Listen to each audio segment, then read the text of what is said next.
Herkese salam uşaqlar. Bugün Azərbaycan dili 5-ci sinif 2-ci hissə dərslik səhifə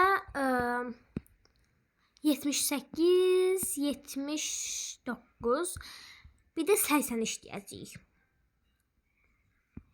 Baxaq, doğru yoxsa yanlış? İlk müasir Olimpiya oyunları Afinada keçirilib.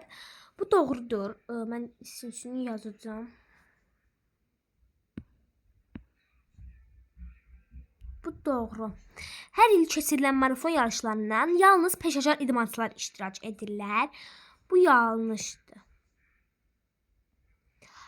1967-ci il Boston marafon yarışının qalibi qadın oldu. Doğru. Müasir dövrdə keçirilən Olimpiya oyunlarının kişilərin marafon yarışına qadınlar qatıla bilməzlər. Bu yanlışdır. Çünki qatılmışdı. Bakı marafonunda yalnız Azərbaycan vətəndaşları iştirak edirlər. Bu yanlışdır. Bakı marafonunun qaçış finiş xətti Olimpiya stadionundadır. Bu doğrudur. O bizlərə baxaq. B-yə baxaq. Marafon Afinadan Bakıya mətnini 2 hissəyə bölsəydiniz, ikinci hissə hansı abzazdan başlardınız? Fikrinizi əsaslandırın. Mən belə deyim ki,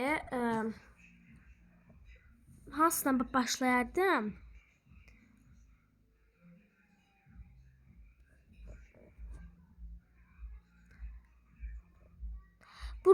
Mən buradan başlayardım.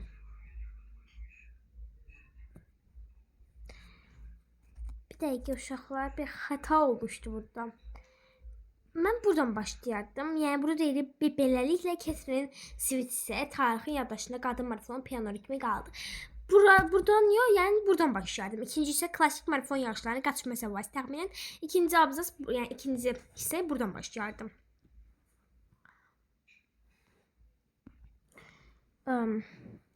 Keçək yerinə.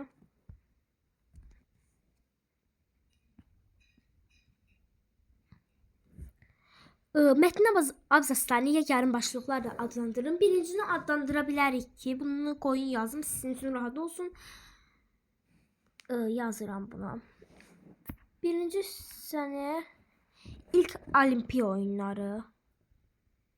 İlk Olimpiya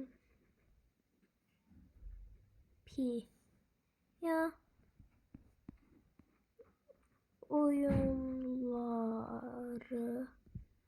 İkincisini adlandırardım. Catherine Switzer'i.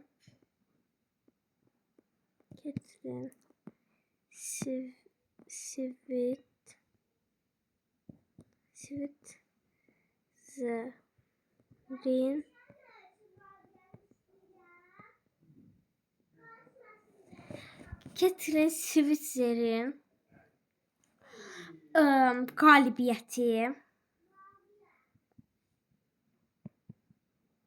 qalibiyyəti və sonuncuya da yazardım ki,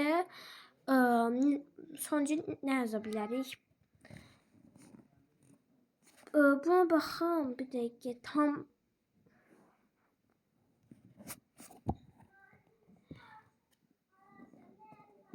Bakı marafon yarışları. Sonucunda Bakı marafon yarışları adlandırardım.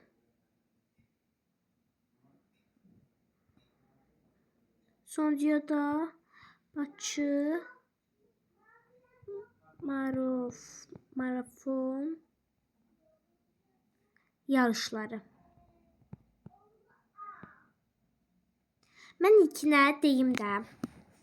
İlk Olimpiya oyunları, ikincinə Catherine Switzer'in qalibiyyəti, üçüncü isə Bakı marafon yarışları. Bunları yazdım.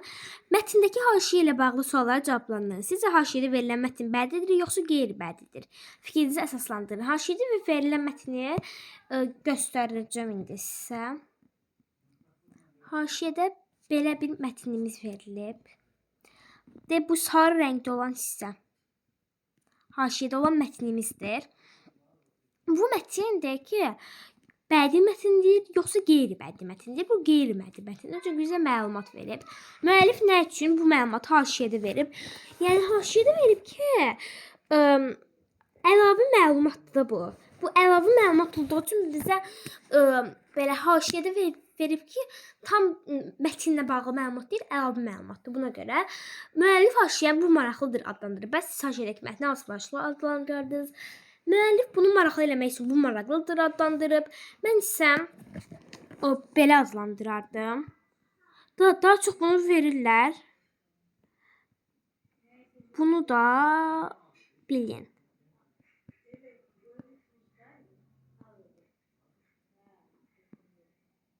Biraz anlaşıqlı yazdım. Bunu da bilin. Haşiyədə verilmiş məlumatlardan çıxış edərək aşağıdakı fikri əsaslandırın. Sivitser soyadını həm kişilər, həm də qadınlar daşıya bilərdilər. Sivitser əslində düz. Bir dəqiqə haşiyədəki şeyə baxım. Gəlin baxaq, birlikdə baxaq. Hətta Catherine Sivitser Boston marafonuna qatılmaq üçün Catherine Sivitser soyadı qeydiyyatdan keçdi. Ona görə də təşkilatçılar yarış iştirakçıları arasında qadın olduğundan xəbər tutmadılar. Lakin Catherine idmançılar arasında görünəndə yarışın meneceri qaçış zolağına çıxdı. Rədd ol mənim marafonumdan deyə qadını itələyib zolaqdan çıxarmağa çalışdı. Baxın, burada şəkildə də var hətta. Ancaq bu cəsur qadına hörmət və simpatiya ilə yanaşan kişi marafonçular meneceri mane olub, onun üzünə zolaqdan kənarlaşdılar. Mən anladım uşaqlar, bəli. Burada Sivitser soyadını həm kişilər, həm də qadınlar istifadə edə bilər. Bu bəli, bu doğrudur. Bəli, niyə? Çünki burada deyir ki, bu soyadla keçdiyi üçün ona bilmədilər bu qızdır, oğlandır. Yəni oğlan kimi götürdülər. Ona görə həm kişilər, həm qadınlar istifadə edə bilər. Bəli, mən buradan açıb gəldim. Birinci mətni oxumuşam. A tapşırığında elə mətni oxuyun. B-yə baxırıq. Şahidi və ya iştirakçısı olduğunuz hər hansı tədbir, ekskursiya, görüş, konsert, tamaşa və s. haqqında yazılı reportaj hazırlayın. Aşağıdakı təlimatda əməl edin. Mətni adlandırmaq üçün cəlbedici başlıq düşünün. Girişdə hadisə haqqında ümumi məlumat verin. Əsas hissədə ən vacib faktlar qeyd edin. Şahid və ya iştirakçılarına müsahibə alın. Onların maraqlı fikirlərini reportaja daxil edin. Sonluqda hadisənin nəticəsini göstərin və ona münasibət bildirin. Hadisənin mühüm məqamlarını əks etdirin. Cəlbedici foto şəkillər çəkin. Buna siz getdiyiniz hər hansı kinoteatra, teatra, ekskursiyaya, tamaşa getdiyiniz yerlərdə bunu deyə bilərsiniz. Mən bir dənə tamaşa getmişdim yeni il vaxtı, yeni ildə, elə deyək yeni ildə. Belə bir dənə cırtdan nağılı yox da, adı elə Cırtdan Show filmin adı. Orada da gəlirdi başımızdan aşağı yastıqlar düşürdü. Alətlər düşürdü, yeməklər düşürdü, toplar düşürdü və o çox əyləncəli idi. Belə Şax Baba falan hədiyyə vermişdi. Bütün şeylərə, bütün prenseslər var idi, kraliçalar.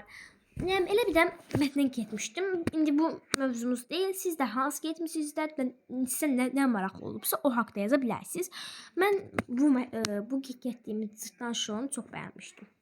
İsimləşmə və sifətləşmə. İndi baxaq buna. Tox və ad sözləri hansı suala cavab verir? Bu sözlər hansı nitq hissəsinə aiddir? Aşağıdakı cümlədə həmin sözlər hansı suala cavab verir? Toxun adından xəbəri olun. Bir tox və ad sözləri hansı olur? Tox necə, ad necə? Bu sifətdir deməli. Sifət, amma bax görün necə isimləşir. Toxun adından xəbəri olmaz. Kimin? Burada söz kimin sualına cavab verir də. Yəni bu sifətdir. Burada isim. Əsli soruşsa ki, buradakı söz, tox sözü nədir? Bu sifətdir. Lakin isimləşib. İsimləşmiş olsa belə bunun özü sifətdir də. Ona görə bu sifət olaraq götürülür. İsimləşmiş sifətdir sadəcə. İsimləşmə də odur ki, bu sözdən çıxardaraq köməkçini məsələn üçün, yəni bəli uşaqlar, burada isimləşmiş sifətdir. Ad və çox sözləri hansı suala cavab verir? Bu sözlər hansı nitq hissəsinə aiddir? Aşağıdakı cümlədə həmin sözlər hansı suala cavab verir? Az və çox saydır. Az, nə qədər, çox, nə qədər, bu saydır. Aza qane olmayan çoxdan da qalar. Nəyə qane olmayan? Nəyə qane olmayan? Aza qane olmayan. Bu da olub bu isim. İsimləşib. Nəyə qane olmayan? isimləşib burada. İsimləşmiş saydır. Qurunun cümlələrdə isimləşmiş sözləri müəyyən edin. Qurunun oduna daş dayanar. Nəyin oduna?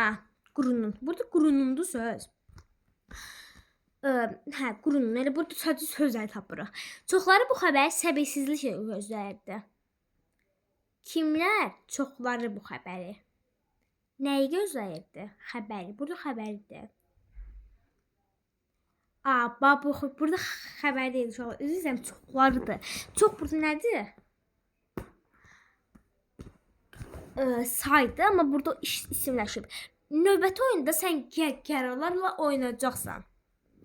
Növbəti oyunda. Hansı oyunda?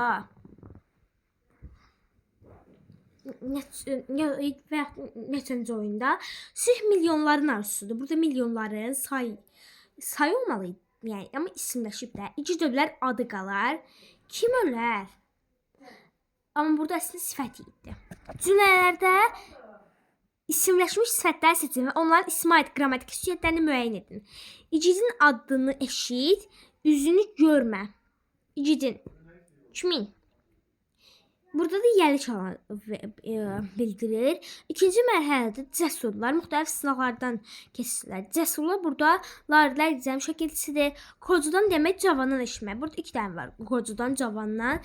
İkisi çıxışlığa qəbul edib. Qocudan kimdən sual cavab verir? Hamı qəhrəmanları alqışlayır. Kimləri alqışladı? Qəhrəmanları. Larilər burada cəm şəkilçisidir. Ü-də təsirli yardadır. Tənbələ iş buyur, o sənə nağıl danışsın. Kimə iş buyur? Tənbələ. Burada ə yönlü çal şəkilçisidir. Sənə də elə eyni şəkildə yönlü çaldı. Atılan sözlərində isimləşmiş feili sifətləri müəyyən edin. İşləməyən işləməz. İsimləşmiş feili sifətləri müəyyən. Cəfa çəkməyən səfa görməz. Çox gəzən çox bilər. Burada çox bilər. Bu üçüncüdə yoxdur əslində sifətləri. Cəfa çəkməyən. Cəfa necə, səfa necə. Bunlar cəfa, səfa. İşləməyən işləməz. İşləməyəndir burada. Gəzəndir burada da. Gəzən üçüncüdə də. Mən biraz nəyə çalışıram? Onu deyim sizə. Sözlərdə adətən biz məsələn igid kimdir tanışıq, amma məsələn necədir? Bu sifətdir igid. İşləməyən işləməz. O adam işləməyən adamdır. Necə adamdır? Cəfa çəkməyən səfa görməz. Buna tam söz tapamadım. Çox gəzən çox bilər. O gəzən adamdır. Necə adamdır? Yəni belə bunlar olur sifət, isimləşmiş sifət. Çox gəzən çox bilər. Nə qədər gəzən? Hansı suala cavab verən ismi müəyyən edin. Bu sifətləşmədir. Bunu hələ keçməmişik. Yəni bunu izah hələ yoxdur. Gələn dəfə bunun izahı gələcək. Onda bu qədər idi. Bu dərsliyi bu qədər bitirdik. Gələn dəfə isə sifətləşməni atacağım. Bu qədər idi. Bye bye.